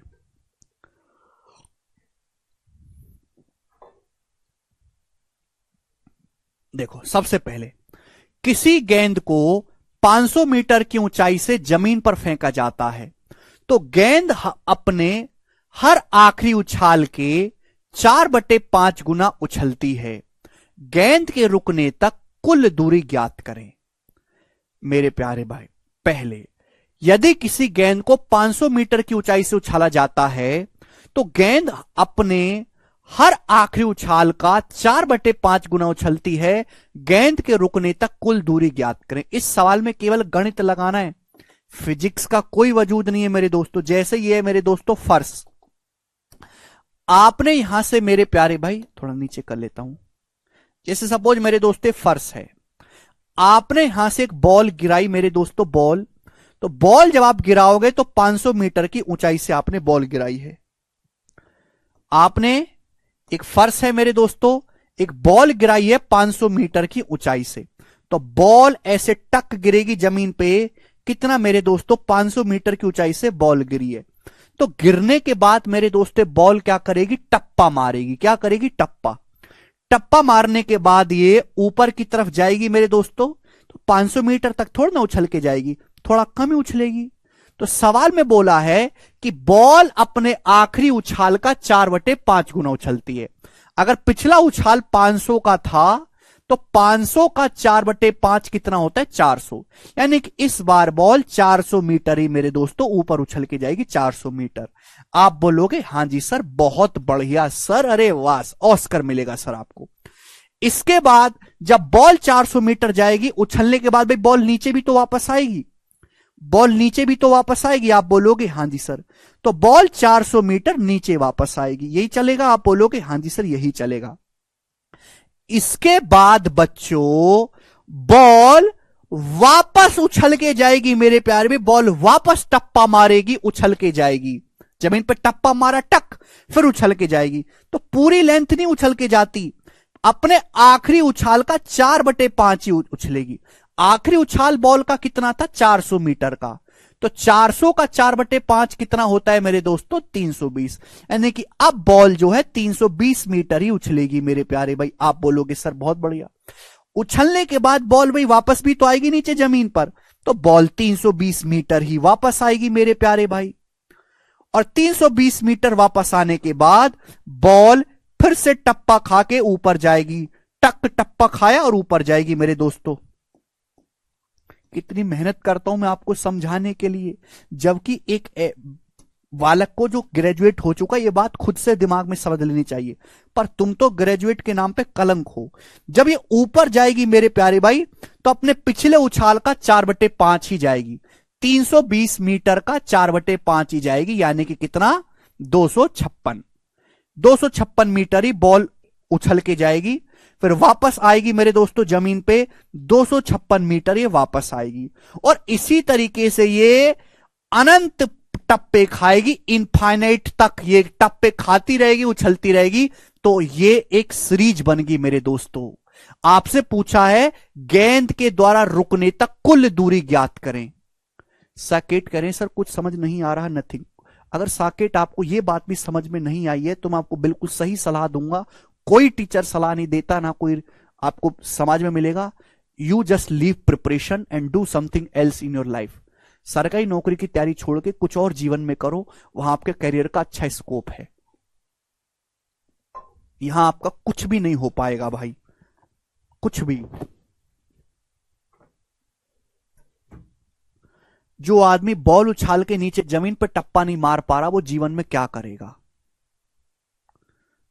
ऐसा तो नहीं कि मैं आपको नासा में रॉकेट लॉन्च करना सिखा रहा हूं, या मंगल ग्रह पे हमारी लैंडिंग हो रही है, या रामानुजम जी की बहुत ही इनफाइनाइट की इक्वेशन समझा रहा हूं।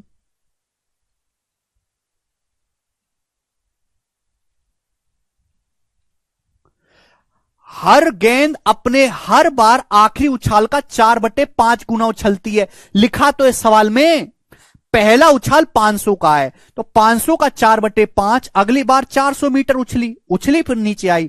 फिर अगली बार 400 का, पिछला उछाल 400 का था, 400 का 4/5 कितना होता है? 320। 320 मीटर उछलेगी, 320 मीटर नीचे आएगी। क्लियर? आपसे पूछा गेंद के रुकने तक कुल चलेगी दूरी, गेंद के रुकने तक कुल चलेगी दूरी मेरे दोस्तों आपसे पूछा है। देखो, मैं कोई पुचकारने वाला मास्टर नहीं हूं कि तुमको सहलाऊंगा, ये करूंगा, है ना। मैं सामने बेइज्जती करने वाला आदमी हूं। किसी आदमी को झूठी सांत्वना देने से अच्छा उसके मुंह पे हकीकत बता दी जाए। एक बालक है जिसने जीवन में कभी पढ़ाई नहीं करी, वो पास तो हो गया 10वीं में, 12वीं में, उसके नंबर भी अच्छे, लेकिन वो एक्चुअल में पास नहीं है। एक्चुअल में उसको पास नहीं होना चाहिए 10वीं क्लास, ना 12वीं क्लास, ना उसको ग्रेजुएट होना चाहिए। वो तो सरकार हमारी बहुत अच्छी है मोदी जी की, इसलिए पास सब हो जा रहे हैं। और एक है जो बहुत मेहनत करा, दिन रात बोर्ड के एग्जाम में पढ़ाई करा, 10-10 घंटे पूरे साल भर मेहनत करी है। दोनों लोग आ गए, दोनों लोग करेबल एप्लीकेशन पे आ गए, दोनों को सरकारी नौकरी चाहिए। ये घटिया वाला जिसने जीवन में कोई पढ़ाई नहीं करी, ये भी 2 घंटा पढ़ रहा है। एक जो बहुत जीवन में पढ़ाई करके आ रहा है, ये भी 2 घंटा पढ़ रहा है। किसकी नौकरी लगने के चांस ज्यादा है? जो बचपन में ज्यादा मेहनत किया है। मैं ये कहना चाहता हूं कि आप पढ़ाई में कमजोर हो तो ऐसा नहीं है कि आप सक्सेस नहीं हो सकते, निकाल नहीं सकते। बस आपको जो तेज बालक हैं उनसे ज्यादा मेहनत करनी पड़ेगी। और तेज बालकों की संख्या जितनी वैकेंसी है उससे कहीं ज्यादा है। वैकेंसी अगर 6000 है तो तेज बालकों की संख्या कम से कम 1,00,000 प्लस है। तो आप तो कमजोर बालक तभी सिलेक्शन ले पाएंगे जब वो इस 1,00,000 की कैटेगरी में आएंगे, उसके बाद उनको इस कैटेगरी में आना होगा। जबकि तेज बालकों को केवल इस कैटेगरी से इस कैटेगरी में आना है, आपके लिए डबल मेहनत है। तो आपका काम 2 घंटे की पढ़ाई में नहीं चलेगा, ज्यादा मेहनत करनी पड़ेगी। आप वो मेहनत करने को राजी नहीं हो, ना आप घर पे जाके ज्यादा मेहनत करते, ना रिवीजन करते, ना खुद से नोट्स बनाते, केवल मेरे कंधे पर बैठे हो, ये नहीं हो सकता। तेज वाला अगर 2 घंटा पढ़ रहा है तो आपको 4 साढ़े 4 घंटा पढ़ना चाहिए। हार्ड वर्क ज्यादा करना पड़ेगा।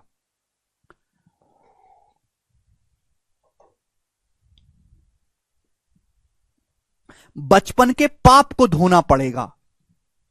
अब बताओ, आपके डाउट ये आ जा रहा है कि सर 256 कैसे आया? मैंने 320 का 4/5 डायरेक्ट 256 लिख दिया, तो ये डाउट आ गया 256 कैसे आया। अरे इस बात को आप खुद से भी तो कर सकते हो कि 5 से 320 से चला जाएगा 2 बार, 32 अट्ठे 256। ये कोई डाउट लाने वाली बात है? हद होती है। हर उछाल अपने पिछले उछाल का 4/5 गुना है।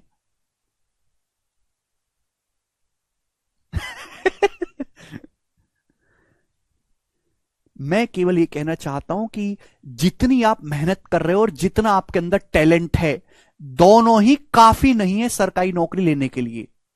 ना तो आपके अंदर इतना टैलेंट है कि आपको कहा जाए कि हां बिल्कुल शकल देख के आपको कह दे कि तू लायक है एक ऑफिसर बनने के, उतना नहीं है। ना ही आप उतनी मेहनत कर रहे हो। तो मैं गरियाऊं नहीं, तुमको प्यार करूं, और मां बाप को तुमसे उम्मीदें बहुत ज्यादा हैं, और तुम अपनी उन मां बाप की उम्मीदों का खून कर रहे हो। और मैं तो केवल तुमको गरिया रहा हूं गाली देके कि भैया कुछ पढ़ लो, जिंदगी में कुछ कर लो।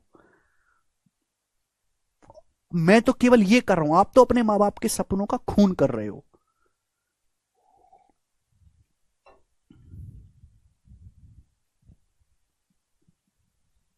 चलिए, अब आपसे पूछा है गेंद रुकने तक कितनी दूरी चलेगी। अब मेरे दोस्तों ध्यान से सुनिएगा। पहला उछाल गेंद ने 500 मीटर का मारा, दूसरा उछाल मेरे दोस्तों 400 मीटर गई, 400 मीटर आई, कितनी दूरी गई? 2 गुणा 400 प्लस मेरे प्यारे भाई। फिर उसके बाद 320 मीटर गई, 320 मीटर आई, कितना? 2 गुणा 320 ही आया। फिर उसके बाद मेरे दोस्तों 256 मीटर ऊपर गई, 256 मीटर नीचे आई, 2 गुणा 256। तो ये कहां तक जाएगा मेरे दोस्तों? ये अनंत तक जाएगा मेरे प्यारे भाई। इतनी दूरी जो है वो बॉल ने कवर की है, इतनी दूरी इनफाइनाइट तक मेरे दोस्तों बॉल टप्पा खाती रहेगी। देखो मेरे दोस्तों, यहां सारे नंबर में 2 से गुणा हो रही, 2 से गुणा, 2 से गुणा। यहां 500 एक ही बार है। क्यों एक बार है? वो कि बॉल को 500 मीटर से उछाला है। तो भैया अगर मैं इसमें 500 जोड़ दूं या 500 घटा दूं, कोई दिक्कत है?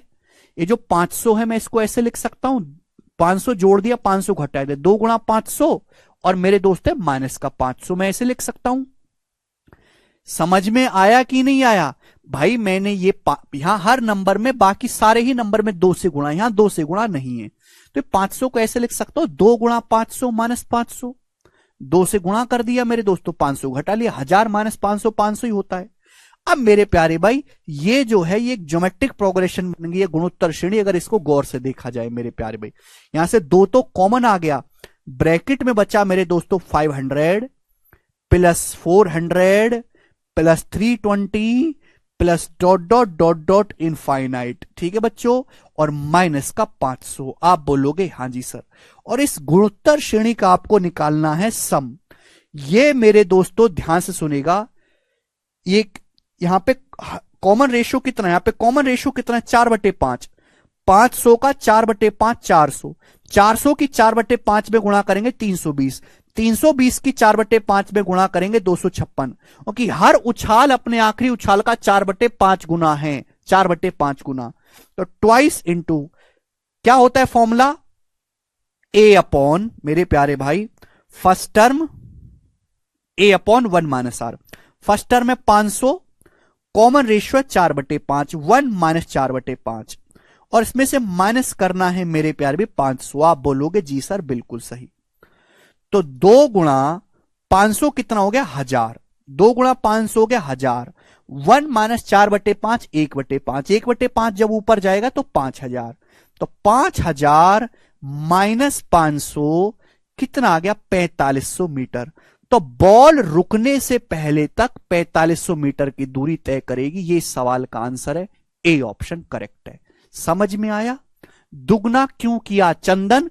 बॉल आपसे पूछा गेंद के रुकने तक कुल दूरी ज्ञात करें। कुल दूरी, बॉल 400 मीटर ऊपर गई, 400 मीटर नीचे आई, ये दूरी कितनी होगी? 400 + 400, 2 × 400 नहीं हो गया?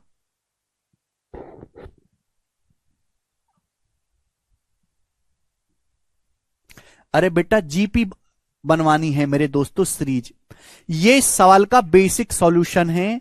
समझ में आ गया तो बहुत अच्छी बात है, नहीं समझ में आ गया तो आपको जीवन में कोई इस चीज को नहीं समझा सकता। ठीक, इतना प्यार से पता नहीं क्या ही बताया जा सकता है तुम्हें, राक्षस कहीं के। पेपर में सवाल खूब आया है, खासकर स्टेट एग्जाम में, टीचिंग के, पुलिस के, है ना, इसमें, ठीक है ना, एग्रीकल्चर के पेपर में, ठीक है ना, जो आपके एग्जाम होते हैं ग्राम विकास अधिकारी के, पटवारी के, उनमें ये सवाल आता है सबसे ज्यादा, जो लो क्वालिटी के एग्जाम है मेरे प्यारे भाई। सुनो, पेपर में बार बार यही सवाल आएगा, बस ये डाटा चेंज होगा मेरे दोस्तों। डाटा है भी मेरे प्यारे भाई, एक बॉल को गिराया गया 500 मीटर की हाइट से मेरे प्यारे भाई, और जमीन पे फेंका जाता है। ये बॉल हर अपने आखिरी उछाल का 4/5 गुना उछलती है। आर है 4/5। तो हर बार यही प्रोसेस करना पड़ेगा, केवल डाटा ही तो बदला जाएगा मेरे प्यारे भाई। और आखिरी में मेरे दोस्तों यही स्टेप आना है। तो अगर मैं इसको रट लूं मेरे प्यारे भाई, जब भी ये बॉल वाला सवाल एग्जाम में आए कि बॉल द्वारा चली गई कुल दूरी आप मुझे बताइएगा, टोटल डिस्टेंस रुकने तक, तो डायरेक्ट शॉर्टकट है twice of H, 2h/1 - r - h। ये डायरेक्ट कंसेप्ट है। जिसको नहीं समझ में आया कृपया अपना और हमारा दिमाग खराब ना करें, इसको रट लें। आप कहीं और से पढ़ते तो मास्टर रटवाता ही, ये तुमको कोई नहीं समझाने वाला। पूरे भारत में कहीं भी चले जाओ, कश्मीर से कन्याकुमारी तक ये फॉर्मूला रटवा देते। तो मैंने आपको बेसिक भी बताया और ये रटवा भी रहा हूं। बॉल द्वारा चली गई जो दूरी होगी वो 2h/1 - r - h होगी। h कितना है 500 मीटर है, 2 × 500। बॉल अपने आखिरी उछाल का हर बार 4/5 गुना उछलती है। कॉमन रेशियो r 4/5 आपको लेना है, -500। डायरेक्ट इस सवाल का आंसर आ गया 4500 मीटर, और ये इसका सॉल्यूशन है। सभी बच्चे समझ पाए? ठीक है, कॉपी में लिख लो, जल्दी से रट्टा मार लो।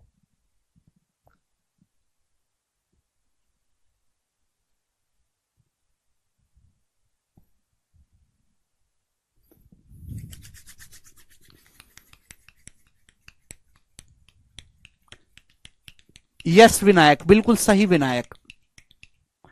ठीक है, एक सवाल में ही समझने वाली चीज है, इससे ज्यादा इसमें टाइम खराब करने वाला नहीं है। ठीक है भाई, आगे चलते हैं। नेक्स्ट क्वेश्चन, सवाल नंबर बच्चों 23। जवाब दीजिएगा मेरे प्यारे भाई, इस क्वेश्चन का क्या आंसर है, बनाओ। The sum of 4 + 44 + 444 + ... up to n terms. ये क्लास 10वीं की एनसीईआरटी में दिया है, एनसीईआरटी में क्लास 10वीं की। और ये 10वीं की एनसीईआरटी का सबसे पॉपुलर क्वेश्चन है, चाहे आपके यूपी बोर्ड की किताब हो, चाहे एमपी बोर्ड की, चाहे बिहार बोर्ड की, हर बोर्ड की 10वीं किताब में सवाल है और ये सबसे पॉपुलर क्वेश्चन है। बताओ बच्चों क्या होगा इस सवाल का आंसर, बनाइए। इसके भी दोनों तरीके समझाऊंगा, बेसिक भी मेरे दोस्तों और शॉर्टकट भी। बताओ कौन सा सीखना है। आपके सामने एक संख्या दिया है 4, फिर 44, फिर 444 ... अप टू n टर्म्स तक, 9 n टर्म्स तक है। इसका योग कितना होगा बताइएगा। किसी को दिमाग में आ रहा है कैसे करेंगे?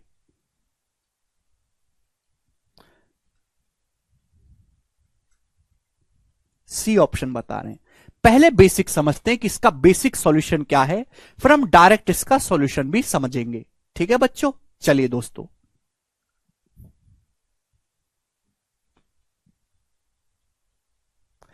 नहीं कोई दिक्कत। अब आप पहले चेक करो क्या ये अर्थमेटिक प्रोग्रेशन है, नहीं। क्या ज्योमेट्रिक प्रोग्रेशन है? नहीं। 444 11 गुना है, 44 से 11 गुना ये नहीं होता। तो फिर क्या करें? कुछ समझ नहीं आ रहा तो एक ही काम करते हैं बच्चों, 4 कॉमन लेंगे। 4 कॉमन लेंगे, बचा क्या? 1 प्लस डबल 1 प्लस ट्रिपल 1, सभी में से 4 कॉमन आ रहा है। अभी 444 में से 4 कॉमन लेंगे तो 111 बचेगा। और एन टर्म्स तक जा रहा है मेरे दोस्तों, एन पदों का आपको योग निकालना है। ठीक है भाई, ये भी कोई सीरीज नहीं बनी तो क्या किया जाए बच्चों? इसमें ध्यान से अगर आप सुनो मेरे प्यारे भाई, 9 से गुणा और 9 से भाग करिए। आप बोलोगे सर हमने क्यों किया, मुझे क्या सपने आ रहे हैं? अभी पता चलेगा।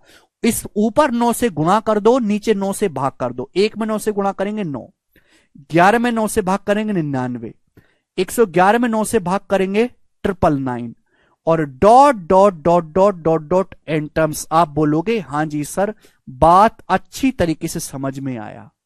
आप कहोगे सर आपने 9 से गुणा क्यों की? बच्चों 9 ही एक अकेला ऐसा नंबर है 9 जिसको 10 में लिखा जा सकता है। 10 माइनस 1, 9 99, 10 की पावर 2 माइनस 1। ठीक है बच्चों, आप बोलोगे हां जी सर। ठीक है भाई, 999 1000 माइनस 1, यही 9 का ही अकेला ऐसा सीक्वेंस है जिसको 10 की फॉर्म में लिखा जा सकता है, और 10 एक जीपी बनाएगा। ये आपको चीज एनसीईआरटी में इसलिए सिखाई गई थी। इस 9 का मतलब है 10 माइनस 1, इस 99 का मतलब है 100 माइनस 1, इस 999 का मतलब है 1000 माइनस 1, आगे 9999 होगा, उसका मतलब 10,000 माइनस 1, तो 4/9। मेरे प्यारे भाई, ये 10 वाला माल एक तरफ कर लेते हैं। 10 वाला माल है ना, 10 प्लस 100 है भाई, प्लस 1000। क्लियर? आप बोलोगे जी सर बिल्कुल सही, plus dot dot dot n terms तक। ये 10 वाला माल एक तरफ कर लेते हैं। फिर मेरे प्यारे भाई ये बताइएगा आप, माइनस भाई यहां भी देखो -1 है, ये भी -1 है, ये भी -1 है, ये भी -1 है, तो -1 कितनी बार होगा? n बार। हर टर्म में -1 -1 -1 -1 आ रहा है n बार। -1 -1 -1 n बार किया जाए तो -n नहीं हो जाएगा। ये -1 -1 -1 -1 कितनी बार होगा? n बार होगा, -n हो जाएगा। अगर मैं आपसे कहूं कि -1 -1 -1 3 बार करो तो -3 नहीं हो जाएगा। यहां हर टर्म में -1 -1 -1 -1 n बार करेंगे तो -n हो जाएगा। आप बोलोगे हां जी सर बिल्कुल सही। ये क्या है बच्चों? ये एक गुणोत्तर श्रेणी बन गई। तो ये इसलिए स्पेशल क्वेश्चन है कि इसमें सीरीज दी नहीं है, सीरीज बनानी पड़ती है। सवाल में दिया नहीं होता, सवाल बनाना पड़ता है। आप बोलोगे जी बहुत बढ़िया। और मेरे दोस्तों मैंने अभी आपको समझाया कि ये इनफाइनाइट टर्म्स तो नहीं है, ये एन टर्म्स हैं। किसी भी गुणोत्तर श्रेणी के एन टर्म्स का फॉर्मूला मैंने अभी आपको लिखवाया मेरे दोस्तों, अगर आपको याद हो। ए मतलब पहला टर्म 10 है। कॉमन रेशियो कितना है? कॉमन रेशियो यहां पर 10 ही है। कॉमन रेशियो कितना है? 10। आर की power n -1, A into R की power n -1 upon r -1। Common ratio 10 है, 10 -1 9। और ये मेरे दोस्तों माइनस का n। आप बोलोगे हां जी सर, यहां पे पहला टर्म 10 है, कॉमन रेशियो भी 10 है, 10 गुना होता जा रहा है। अंदर 4 से गुणा करेंगे मेरे दोस्तों तो 40/81, 10 की पावर n -1 और -4n/9। ये सवाल का आंसर है मेरे दोस्तों, 40/81, 10 की पावर n -1 अपॉन 4n-9। सी ऑप्शन करेक्ट है इस सवाल का। ये इसका बेसिक सॉल्यूशन है।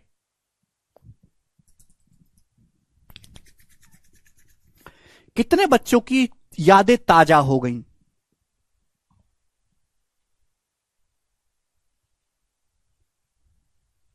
बताओ।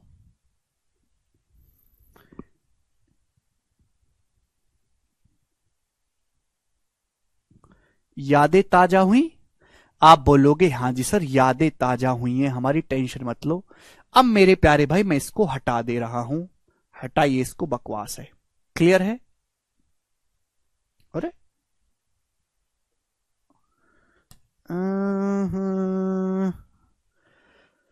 अब इस सवाल का ये बेसिक जानना बहुत जरूरी था। जल्दी सॉल्यूशन कैसे करेंगे वो समझो। भाई एक सीरीज है, ये क्या है बच्चों? इस सीरीज है 4 plus 44 plus 444 plus dot dot up to n terms, इसका योग निकालना है।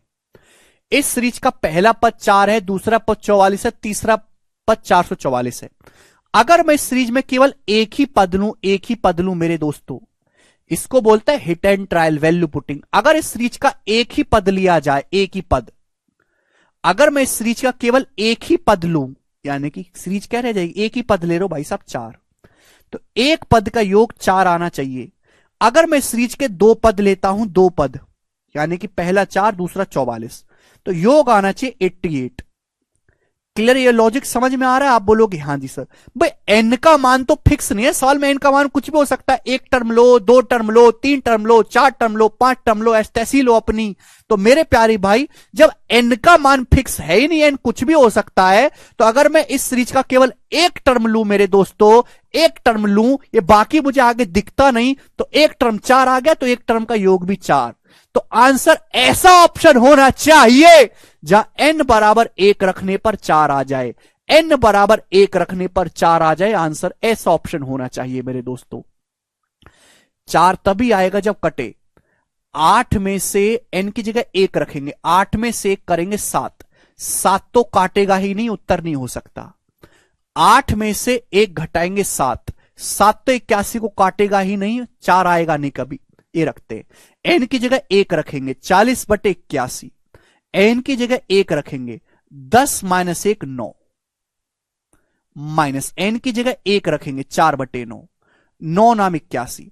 40/9 में से 4/9 घटाएंगे, 36/9, 4 आ रहा है। इस सीरीज में n बराबर 1 रखने पर 4 आ रहा है, यहां कतई नहीं आएगा, क्योंकि यहां 4n/9 था, यहां 5n/9 है, तो यहां 4 नहीं आएगा। आंसर क्या है? सी ऑप्शन इस सवाल का आंसर है मेरे प्यारे भाई। खत्म।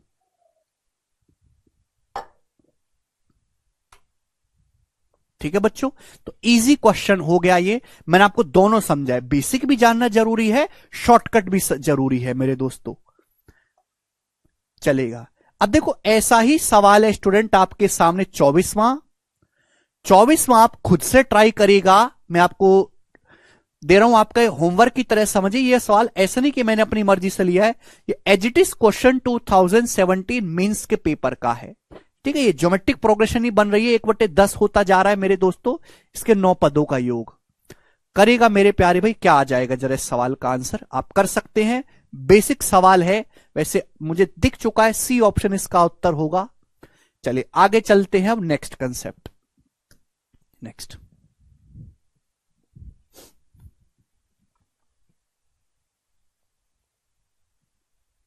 ठीक है भाई, चलेगा। तो ये थी जीपी की कहानी। जीपी से ज्यादा सवाल नहीं आता है पेपर में, ज्यादातर जो सवाल आता है वो अर्थमेटिक प्रोग्रेशन से ही आता है। ठीक है बच्चों, अब सब लोग अपनी कॉपी में डालेंगे तीसरी और आखिरी series, harmonic series. Harmonic series से सवाल बिल्कुल भी नहीं आता, ना ही बनता है। ठीक है भाई, बस एक कंसेप्ट इसमें आपको जानना जरूरी है, हार्मोनिक सीरीज, या फिर हम इसको हिंदी में कहते हैं हरात्मक श्रेणी। हरात्मक श्रेणी, हार्मोनिक सीरीज क्या है मेरे दोस्तों? हार्मोनिक सीरीज का मतलब कुछ और नहीं है, अर्थमेटिक प्रोग्रेशन का उल्टा है, समांतर श्रेणी का उल्टा है, और कुछ नहीं है मेरे प्यारे भाई। जैसे बच्चों मैं आपके सामने लिखता हूं, अभी मेरे प्यारे बच्चों सुनिएगा, 7 10 13 16 19। बच्चों ये मैंने आपके सामने एक सीरीज लिखी है, ये क्या है? तो हर बच्चा देखते ही कह सकता है कि सर ये जो है ये समांतर श्रेणी है, सर ये अर्थमेटिक प्रोग्रेशन है। आप बोलोगे हाँ जी बहुत बढ़िया, क्योंकि 3 का अंतर आ रहा है।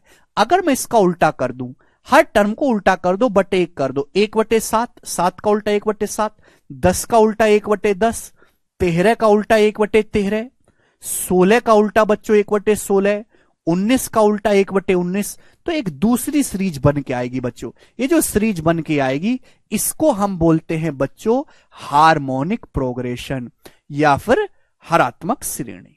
ठीक है ना? तो सभी कुछ समझ में, हार्मोनिक प्रोग्रेशन क्या है बच्चों? एग्जाम्पल सबसे बेस्ट होता है समझाने का, बेस्ट तरीका एग्जाम्पल से है। तो ये है, इस पे कोई सवाल वगैरह नहीं बनता है ना टर्म का, क्योंकि सवाल क्या है, अर्थमेटिक प्रोग्रेशन के फॉर्मूले लगेंगे, बस उल्टा करके लगेंगे। ठीक है बच्चे, चलेगा। पेपर में सवाल आता है मीन निकालने के लिए मेरे प्यारे भाई, मीन निकालने के लिए पेपर में सवाल आता है बच्चों, mean. If a and b are two positive numbers, if a and b are, next concept है, सब लोग अपनी कॉपी में हेडिंग डालेंगे नेक्स्ट कंसेप्ट और इसको इंपॉर्टेंट मार्क कर लेंगे।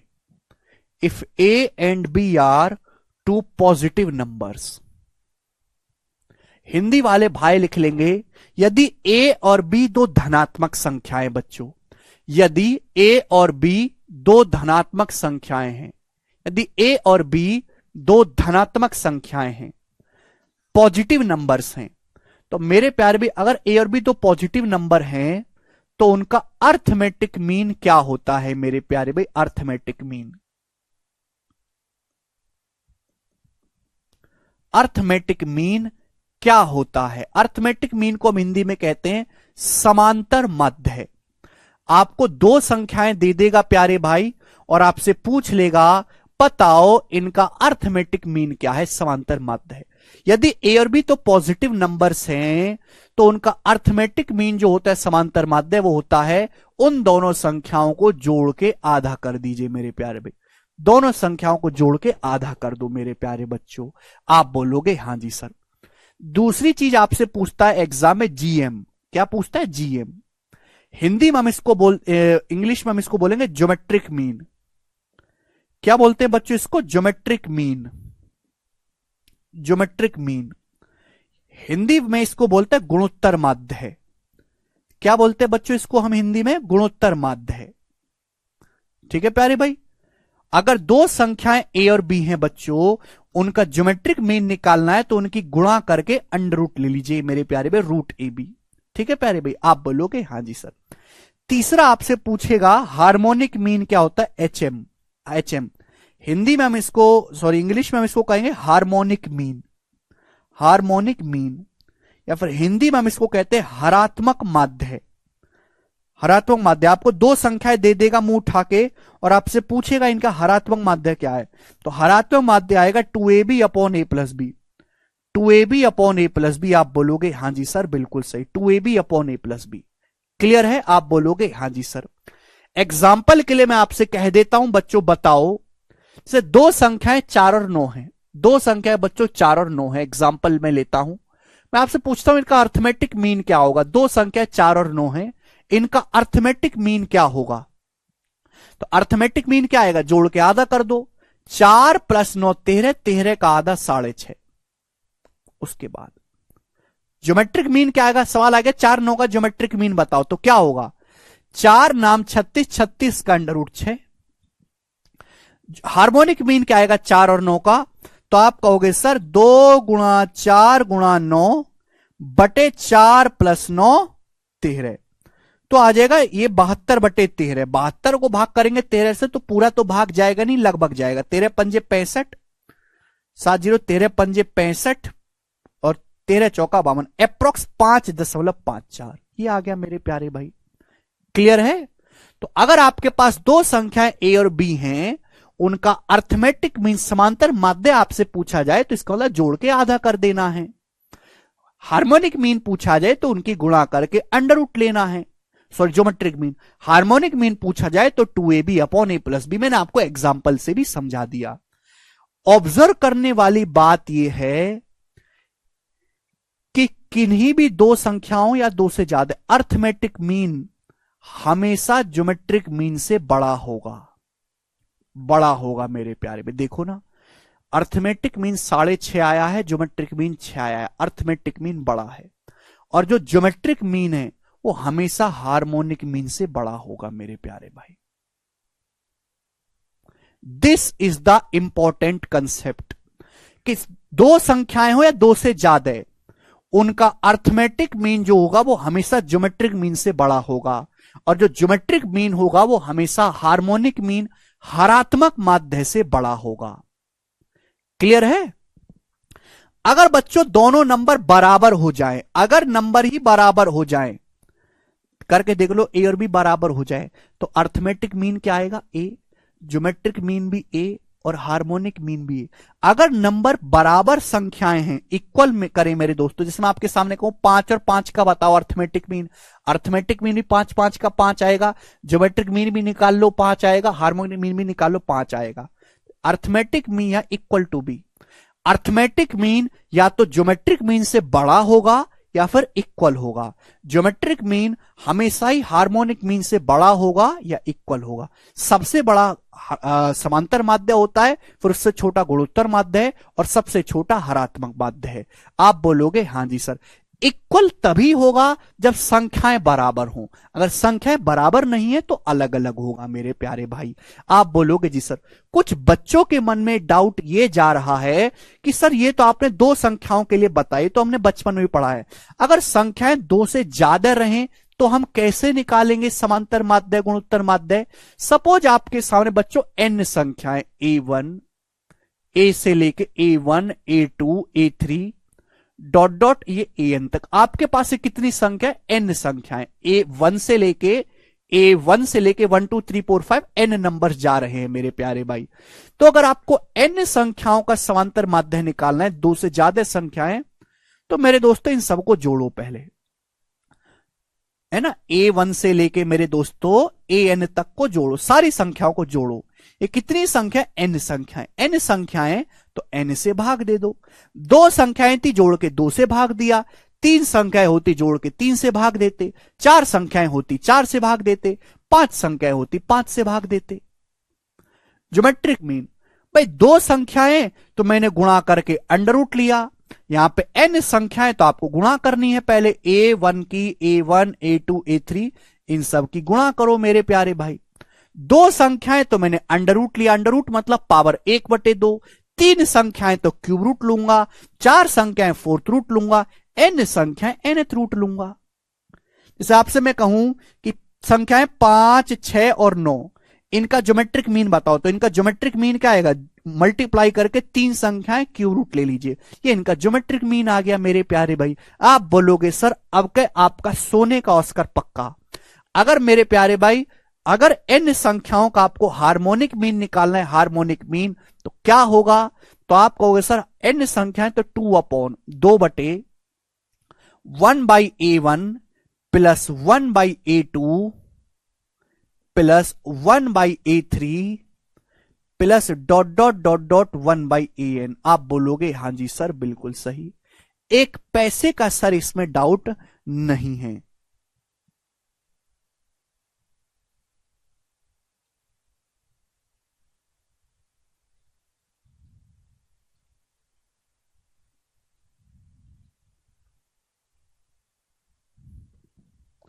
ठीक है भाई, लिख लो कॉपी में।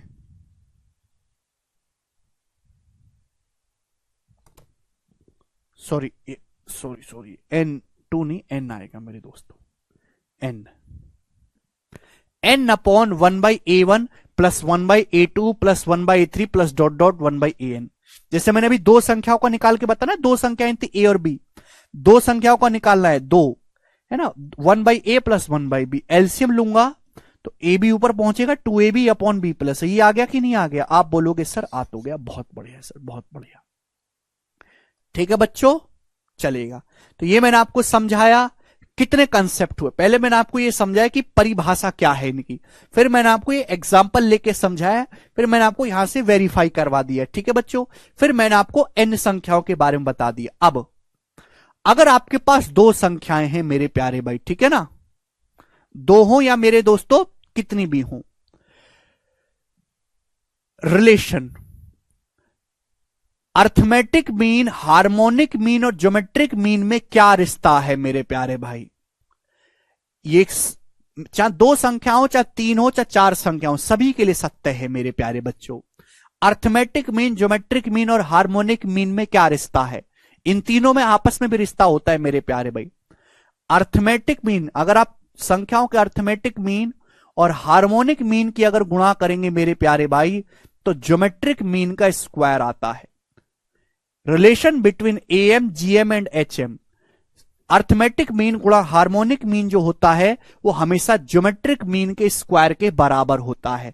ये बहुत पूछा जाता है, आपको कोई भी दो वैल्यू दे देगा और आपसे तीसरी वैल्यू पूछ लेगा। एग्जांपल के लिए मैं जैसे दो संख्याएं ले लेता हूं, ए और बी, दो संख्याएं, तो ए और बी का अर्थमेटिक मीन क्या होगा, ए प्लस बी बटे 2।